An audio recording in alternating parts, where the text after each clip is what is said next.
Hi everyone, কী অবস্থা সবার? আশা করি সবাই ভালো আছেন। আজকে আমি এই রাস্তাটা নিয়ে কিছু কথা বলতে চাই আপনাদের সাথে। এই রাস্তাটা হচ্ছে সিলেট শ্রীমঙ্গল থেকে লাউয়াছড়া উদ্যান যাওয়ার রাস্তা এটা। যারা আসছেন তারা তো জানেনই যে রাস্তাটা কেমন, তাদেরকে তো বলার কিছু নাই। কিন্তু যারা আসেননি অবশ্যই বাইক নিয়ে এসে দেখবেন যে রাস্তাটা কত সুন্দর। আর কি বলবো, যে আসলে যারা সিটিতে অন্তত থাকেন তারা যদি একবার আসেন এই রাস্তাটা নিয়ে বাইকে 2-3 দিন ঘুরেন, তাহলে বুঝতে পারবেন যে আসলে কতটা ভালো লাগে। চারপাশে হলো ন্যাচারাল বাতাস, গাছ, পাখির আওয়াজ, অনেক বিভিন্ন পশু প্রাণীর আওয়াজ। আর কি পুরা আপনার এর থেকে ভালো রাইডিং আমার মনে হয় না যে কোথাও আপনি করতে পারবেন।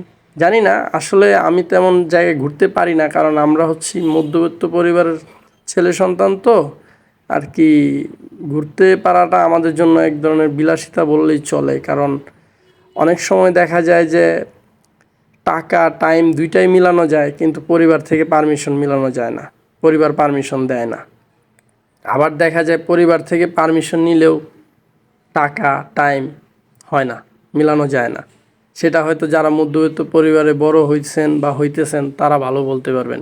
আসলে মধ্যবিত্ত পরিবারের ছেলেদের একটা বাইক থাকাই হলো বিলাসিতা, অনেক টাফ। যাদের আছে তারা তো আছেই তাদের, আর যাদের নাই তারা বলতে পারবে যে আসলে একটা বাইকের যে কি প্রয়োজন। তো যাই হোক, ওইসব কথা না বলি। এই রাস্তাটা আমরা আর কি 4-5 জন বন্ধু মিলে আসছি। তো আমরা প্রায় এই রাস্তাটা 6-7 বার ঘুরছি দিন রাত মিলায়। তো আমাদের কাছে এই রাস্তাটা বেস্ট লাগছে, যে আর কি লোকজন কম, ঘুরতে এত শান্তি। কিন্তু এই রাস্তাটা একটু ভয়ঙ্কর বিষয় আছে, এই রাস্তাটা অনেক আঁকা বাঁকা। যেটা সমস্যা হচ্ছে, যারা নতুন রাইডার তাদের জন্য একটু সমস্যা হইতে পারে, কারণ অনেক আঁকা বাঁকা, তো বোঝা যায় না অনেক সময় গাড়ি। রাতের বেলা হয়তো লাইট দেখে একটু বোঝা যায় যে গাড়ি আসতেছে, দিনের বেলা অনেক সময় বোঝা যায় না।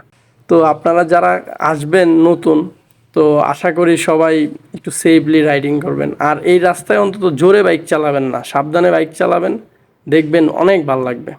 কারণ রাস্তাটার ভিতরে যত আস্তে বাইক চালাবেন, 30-40-এর ভিতরে চালাবেন, দেখবেন এত শান্তি, এত সুন্দর একটা হাওয়া লাগে শরীরে, যা বলে বোঝানো যায় না।